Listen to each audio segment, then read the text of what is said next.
पहले अपवाद के तौर पर कभी हम लोग को सुनने को होता था कि कोई ऐसी परीक्षा हुई जिसमें पेपर लीक हो गया। अभी कोई शायद ऐसी परीक्षा होती है 10 में जिसमें पेपर लीक नहीं होता है। पेपर लीक नहीं होना न्यूज है, वरना परीक्षा हो रहा है तो पेपर लीक होगा ही होगा। ब्लू कॉलर जॉब्स में, रूरल इकोनॉमी में, मैन्युफैक्चरिंग में, एलाइड एग्रीकल्चर और एलाइड सेक्टर में तो डिस्ट्रेस था ही, रूरल वेज स्टैग्नेशन था ही। अभी एआई वगैरह के आने के बाद से व्हाइट कॉलर जॉब में भी प्रेशर है। बांकीपुर में हारने की जो वजह है भाजपा की, जो मुझे समझ में आता है, सम्राट चौधरी को भाजपा एनडीए के चेहरे के तौर पर, बिहार के मुख्यमंत्री के तौर पर समाज का एक बड़ा वर्ग अभी तक स्वीकार नहीं कर पाया है। ये नवंबर में इनको जीत बड़ी मिली। उस जीत में एक बहुत बड़ा असर 10,000 रुपए का रहा, जो वोट एक तरीके से खरीदा गया। सम्राट चौधरी की सीएम के तौर पर अस्वीकार्यता, भाजपा का अपना अहंकार और लोगों के पास वर्षों बाद एक विकल्प का होना, ये तीनों चीज अगर आप साथ में जोड़ेंगे तो बांकीपुर का रिजल्ट इतना अप्रत्याशित नहीं है जितना लोग बता रहे हैं। आप देख रहे हैं कि वैकल्पिक राजनीति की पोस्ट नीतीश कुमार एरा में अब शुरुआत हो रही है। नहीं, लालू जी के डर से भाजपा और भाजपा के डर से लालू जी को वोट देने की जो परिपाटी है वो खत्म होनी चाहिए। उसके लिए जरूरी है कि बिहार में एक बेहतर विकल्प हो। उस विकल्प को बनाने के लिए ही पिछले 3 साल में प्रयास कर रहे हैं कि विधायक या जनप्रतिनिधि अगर ठीक से काम करे तो क्या कुछ हो सकता है। रोजगार और शिक्षा, ये दोनों मॉडल आपको बांकीपुर में दिखेगा। एनडीए ने 2025 में 202 सीट जीती थी, लेकिन आज के डेट में वो 201 है और वो एक सीट जो एनडीए के हाथ से चली गई वो बांकीपुर है। बांकीपुर इसलिए इंपॉर्टेंट है कि बांकीपुर के अंदर में सीएम हाउस, राजभवन, जिसको आजकल लोक भवन कहा जाता है, और जितना भी वीआईपी ले लीजिए, जो सीट ऑफ पावर है वो बांकीपुर के अंदर में है। जैसे बीजेपी ने अयोध्या की, फैजाबाद की सीट हार ली थी, तो एक तरह से कहा जाए तो बांकीपुर उनकी अयोध्या थी। तो उस अयोध्या को हराने वाले आज हमारे साथ हैं। प्रशांत किशोर से बातचीत हो रही है। इसका मैसेज क्या है? पहले जंतर मंतर से स्टार्ट हुआ, फिर दतिया और बांकीपुर हुआ, और उसके बाद फिर झारखंड हुआ। इस तीनों चीज का आप सब मिला करके ब्रॉडर मैसेज क्या देखते हैं प्रशांत जी? आपने जिस सीक्वेंस में बोला, ये जरूरी नहीं है कि ये चीजें उसी सीक्वेंस में लिंक्ड हैं। दतिया में, बांकीपुर में जो हुआ है वो एक अलग कॉन्टेक्स्ट है, और जो जंतर मंतर पे हो रहा है, पटना में प्रोटेस्ट हुआ, झारखंड में हो रहा है, ये अलग कहानी। जंतर मंतर और झारखंड में जो हो रहा है वो एक लार्जर जो प्रॉब्लम है समाज में, शिक्षा व्यवस्था में जो कोचिंग संस्थाओं का जो प्रभुत्व बढ़ा है, पेपर लीक्स के जो मामले हुए हैं, और एक ऑर्गेनाइज्ड माफिया, शिक्षा माफिया जो पिछले कुछ वर्षों में उभर कर आया है, उसकी वजह से जो परेशानियां लोगों को हो रही हैं, शिक्षा महंगा हुआ है, शिक्षा का प्राइवेटाइजेशन बहुत बड़े पैमाने पर हो गया, और उसके साथ साथ उसमें हर तरह के तत्व शामिल हो गए हैं। उसका असर ये हुआ कि पेपर लीक एक आम घटना हो गई। पहले अपवाद के तौर पर कभी हम लोग को सुनने को होता था कि कोई ऐसी परीक्षा हुई जिसमें पेपर लीक हो गया। अभी कोई शायद ऐसी परीक्षा होती है 10 में जिसमें पेपर लीक नहीं होता है। पेपर लीक नहीं होना न्यूज है, वरना परीक्षा हो रहा है तो पेपर लीक होगा ही होगा। उसको आप जोड़ दीजिए जो अनएम्प्लॉयमेंट का स्टेटस है अभी देश में। ब्लू कॉलर जॉब्स में, रूरल इकोनॉमी में, मैन्युफैक्चरिंग में, एलाइड एग्रीकल्चर और एलाइड सेक्टर में तो डिस्ट्रेस था ही, रूरल वेज स्टैग्नेशन था ही। अभी एआई वगैरह के आने के बाद से व्हाइट कॉलर जॉब में भी प्रेशर है, और इस चीज को कुछ लोग समझ रहे हैं, कुछ लोग नहीं समझ रहे हैं। But put all this things together, stress, privatisation and जो डिस्टॉर्शन हुआ है शिक्षा में, और उसके साथ साथ जो अनएम्प्लॉयमेंट को लेकर परेशानी है, इसकी वजह से आपको यूथ में अनरेस्ट दिख रहा है, जिसका मैनिफेस्टेशन जंतर मंतर दिखा, झारखंड दिख रहा है, और ये आगे भी होगा। मैं आपको ये भी कह दूं, मैंने किसी इंटरव्यू में भी कहा कि अगर ये कोई कह रहा है, कह रहे ये तो हुआ है, दब जाएगा, मैनेज हो जाएगा, ये नहीं होगा। इसलिए नहीं होगा कि जो मैंने अभी आपको बताया, जो अंडरलाइंग कॉज है वो इस ओर इंडिकेट कर रहा है कि समाज के एक बड़े वर्ग में, खासकर युवाओं में, इस बात को लेकर, पढ़ाई, शिक्षा, एग्जाम्स और रोजगार को लेकर परेशानी है। इसको दबाया नहीं जा सकता है।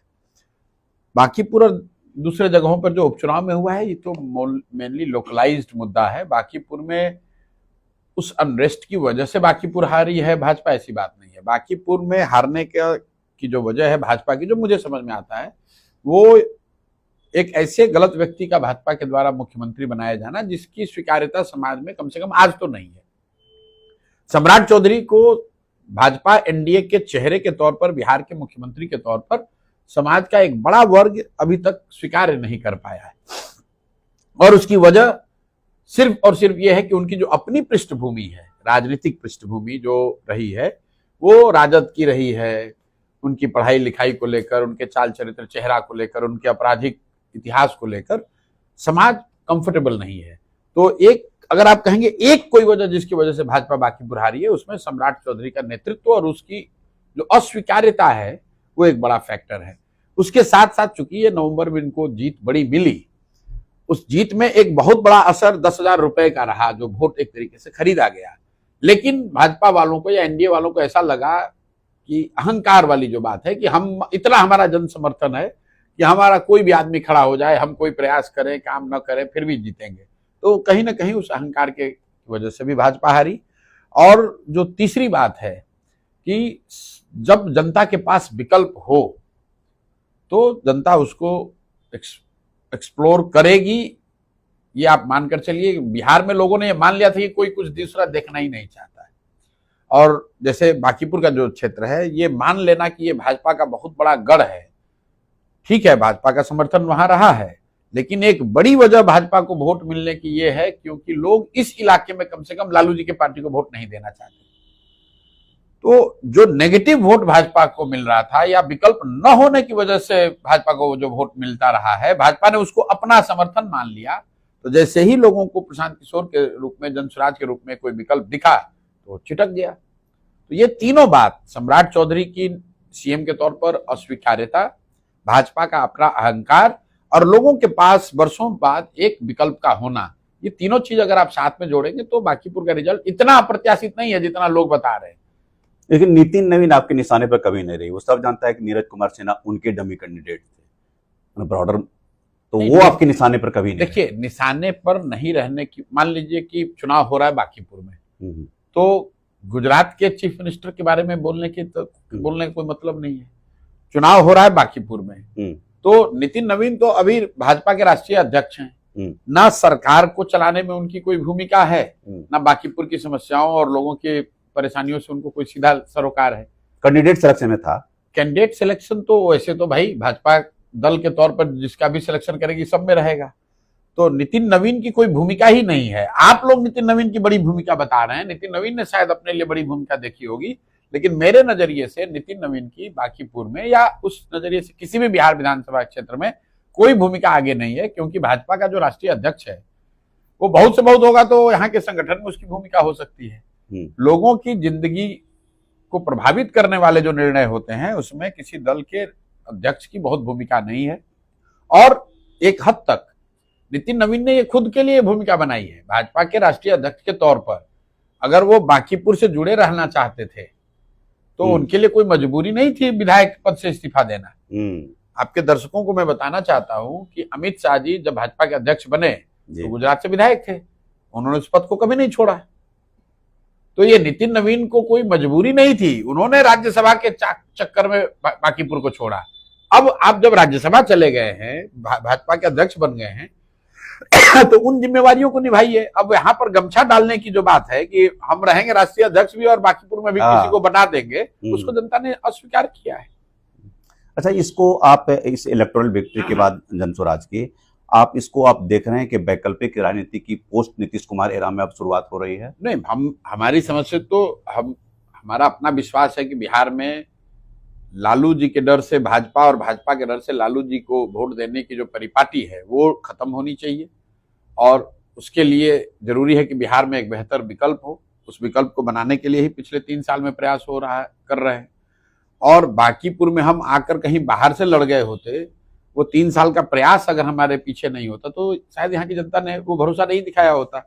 लेकिन लोगों ने विकल्प के तौर पर जनसुराज को देखा है, सुना है, उसको परखा है कुछ हद तक, और उनके पास जब अवसर आया तो उन्होंने इस बार वोट दिया। नवंबर में नहीं दिया, लेकिन अभी लोगों ने वोट दिया है। अब ये हम लोगों पर है कि उस वैकल्पिक व्यवस्था के तौर पर अगर हम लोग किसी दूसरे विधायक से या दूसरे दल के विधायकों के मुकाबले अगर बेहतर काम करके दिखाएंगे तो बिहार के अन्य हिस्सों में भी लोग इसको विकल्प के तौर पर देखेंगे। बांकीपुर असेंबली का डेवलपमेंट मॉडल, कल मैं देख रहा था कि 10,000 जॉब की बात की, और उसके पहले आपने कहा था कि 5 किलो अनाज जो मिलता है 5 किलो ही मिलेगा, तो वो विकास का मॉडल क्या है? देखिए, मॉडल बिल्कुल क्लियर है। हम लोगों ने 2-3 बातें कही हैं। एक बात जो मैंने कहा कि विधायक और विधायक से जुड़े हुए मामलों में 1 पैसे का भ्रष्टाचार नहीं होगा। जैसे ही भ्रष्टाचार विधायक से जुड़े हुए मामलों में न हो तो भाई 5 किलो जो अनाज मिलता है वो तो ऊपर से व्यवस्था बनी हुई है, वो तो सिर्फ चोरी हो रहा है इसलिए 4 किलो मिल रहा है ना, तो जब चोरी बंद होगा 5 किलो मिलने लगेगा। जो एलिजिबल बेनिफिशियरी हैं उनको राशन कार्ड मिलना ही चाहिए। चूंकि चोरी है इसलिए 3,000, 4,000, 5,000 रुपया लोग लेते हैं, अफसर ले, पदाधिकारी ले, चुने हुए प्रतिनिधि लें। तो हमने एक वादा क्या किया है कि विधायक और विधायक से जुड़े हुए मामलों में चोरी नहीं होगी। चोरी नहीं होगी तो राशन कार्ड आपको मिल जाएगा बिना घूस दिए हुए, और राशन कार्ड पर आपको 5 किलो अनाज मिलेगा। 20% जो चोरी होती है वो नहीं होगी।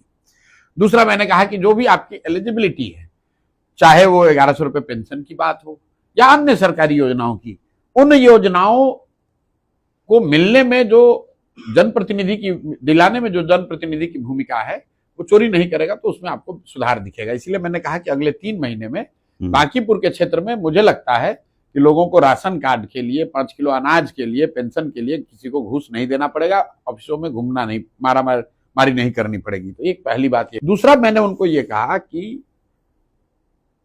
मेरे आचार विचार व्यवहार से आपको शर्मिंदगी नहीं होगी। अपने प्रतिनिधि के तौर पर आप जब प्रशांत किशोर को चुनेंगे या आपने चुन लिया आप तो आपको मेरे किसी आचार विचार से, प्रयास से शर्मिंदगी नहीं होगी। अरे भाई वोट लेके भाग गया आदमी, 5 बरस आया ही नहीं। तो अगर आपने वोट दिया है तो हम फिर वापस उसी वार्ड में, उन्हीं इलाकों में घूम रहे हैं, पटना में उपलब्ध हैं, जो हो सकता है बन पड़ सकता है वो कर रहे हैं।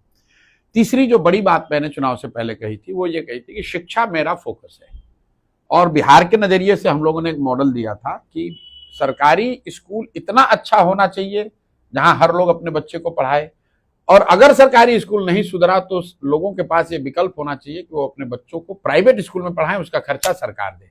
और ये पूरा मॉडल दुनिया में कहां पर इंप्लीमेंट हो रहा है, इसको बिहार में क्यों किया जाना चाहिए, कैसे किया जा सकता है, कहां से पैसा आएगा, ये सारी बात हम लोगों ने पहले से बताई हुई है। अब बिहार में तो जनता ने मौका दिया नहीं, लेकिन बांकीपुर में जनता ने मौका दिया है। तो मैंने बांकीपुर के लोगों को कहा है कि जो गरीब परिवार हैं यहाँ, उनके बच्चे जो सरकारी स्कूल में पढ़ रहे हैं, या तो उन सरकारी स्कूलों में 1 साल का समय मैंने मांगा है, गुणात्मक सुधार आपको दिखेगा। नहीं दिखेगा तो आप उनके बच्चे पटना के प्राइवेट स्कूल में पढ़ेंगे, उसके खर्च की व्यवस्था प्रशांत किशोर की जिम्मेवारी होगी। एक बात जो मैंने चुनाव से पहले वादा नहीं किया था, लेकिन जीतने के बाद चूंकि लोगों ने ये विश्वास मेरे पे दिखाया है, तो सामान्यतः होता यह है कि लोग वादा करते हैं, 4 कहते हैं, उसमें 2 किया, 3 किया। हमने उस वादे से अलग हटके ये कहा कि 10,000 परिवार से कम 1 आदमी को रोजी रोजगार की व्यवस्था, नौकरी की व्यवस्था जरूर मैं करा दूंगा। और नौकरी का मतलब ये नहीं है कि उनको सरकारी नौकरी मिलेगी। मैंने बिल्कुल स्पष्ट किया कि प्राइवेट सेक्टर में नौकरी मिलेगा, और वो नौकरी बिहार में न मिलेगा, इसलिए कि बिहार में आपने, किसी ने कहा कि आप तो पलायन की बात कहे थे, फिर पलायन करने के लिए बात कह रहे हैं। बिल्कुल कह रहे हैं। हमने ये कहा था कि जन सुराज की व्यवस्था बनेगी, बिहार में पलायन बंद हो जाएगा।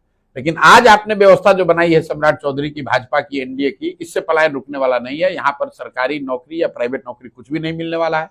लेकिन बांकीपुर से 10,000 लोगों को नौकरी जरूर दिला दी जाएगी। और कुछ लोगों ने, कल मैंने देखा यूट्यूब वगैरह पर दिखा रहे हैं कि अरे ये तो प्लेसमेंट एजेंसी खोल रहे हैं तो गार्ड नहीं।